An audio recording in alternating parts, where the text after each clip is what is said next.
Nihilism is a philosophy that considers everything to be meaningless, and those who believe in nihilism are called nihilists.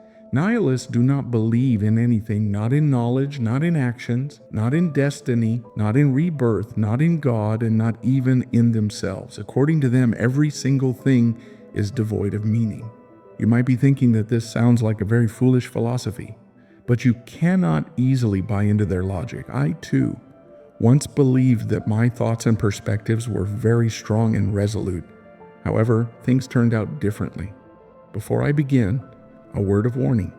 This video is neither unbiased nor neutral. Most of it is negative. I had hoped it would be positive or at least neutral, but I couldn't help it.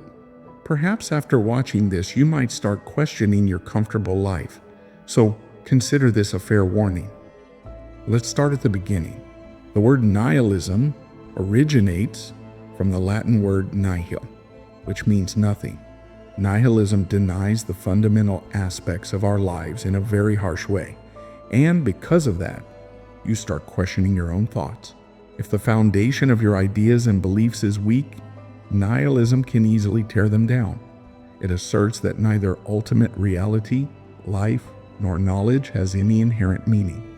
No, they don't. We create meaning for ourselves simply because we can choose to remain ignorant, and to some extent that is acceptable. Now, nihilism is often associated with extreme pessimism, that is, absolute despair, and radical skepticism, complete doubt. Although these concepts share many similarities, they are distinct from one another.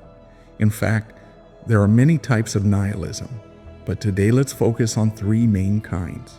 First, existential nihilism. Just from the name, you can understand its claims. There is no purpose or goal behind our lives, and there is no special reason for our existence. We make our own meaning in order to feel that we matter, but in truth, the universe couldn't care less about us.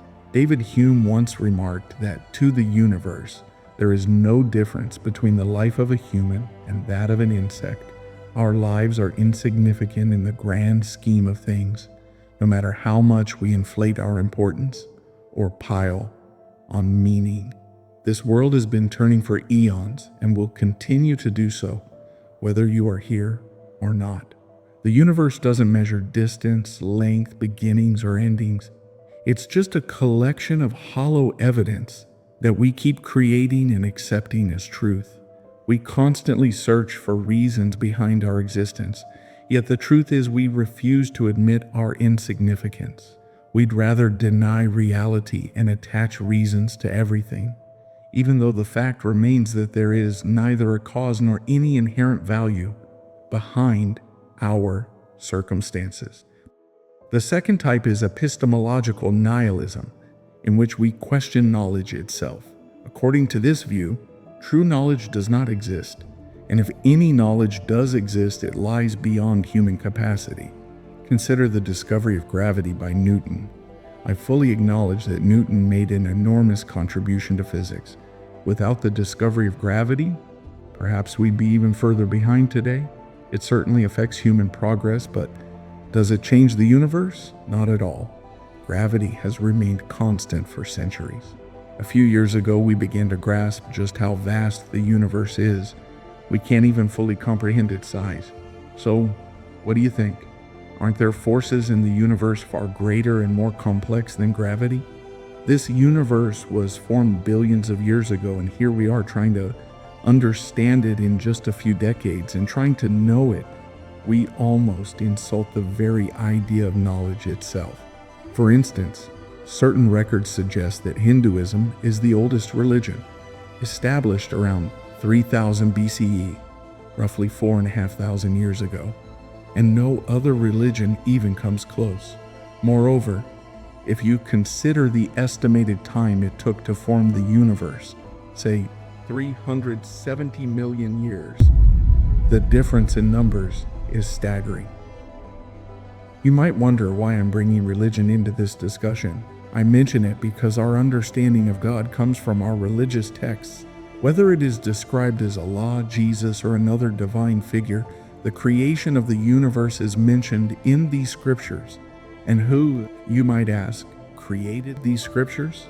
In this way, nihilism easily dismisses all the knowledge we have accumulated so far, for in the grand comparison of the universe, our knowledge is but a mere fraction. The third type is moral nihilism. Morality, a concept on which our entire society is built, is heavily questioned. What is morality? What does right or wrong truly mean? You might say, this is a really foolish argument. Consider this. Suppose there are two people, A and B, who get into a quarrel over something trivial. The reason might be inconsequential, yet if A punches B, who is at fault? You might argue that A is wrong. Now imagine the same situation again. A and B quarrel, and A punches B, but this time, B is a serial killer who knows exactly what morality is. You would then say that B is wrong and that B deserves to be punished even though A did nothing wrong. Now picture a scenario where A punches B without knowing that B is a serial killer until after the punch. These examples show that morality is not absolute, it is not concrete. Instead, morality is situational and circumstantial, changing with context. Because of this, morality becomes a mere fantasy, a tool we use solely to justify our own mindset. Moral nihilism, therefore, asserts that morality is just a construct of the human mind, created so that one can prove oneself right and superior to others. In reality, true morality does not exist. By now, this discussion has taken a very negative turn, so let's try to add a positive twist with what might be called optimistic nihilism, a rare positive facet of nihilism. If everything is meaningless, then nothing really matters. Your mistakes, your failures, your embarrassments, all your shortcomings are insignificant. So why worry about anything? You can live your life your way, without pressure from anyone, without worrying about yesterday or tomorrow, without any particular purpose or struggle. You live simply because you want to live. And if nothing truly matters, why not live according to your own desires? But we must accept one harsh truth. We are not special. In fact, you are not special. And even worse, you are worthless.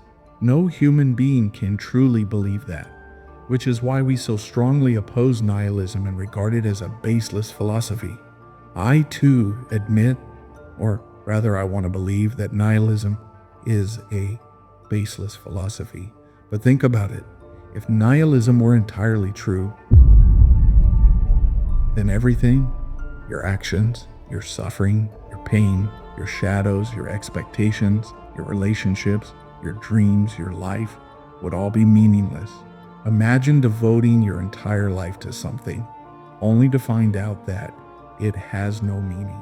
Consider what it would be like if your life itself were your greatest, emptiest feeling. So don't overthink it. It is meaningless, whether it's your thoughts or your life.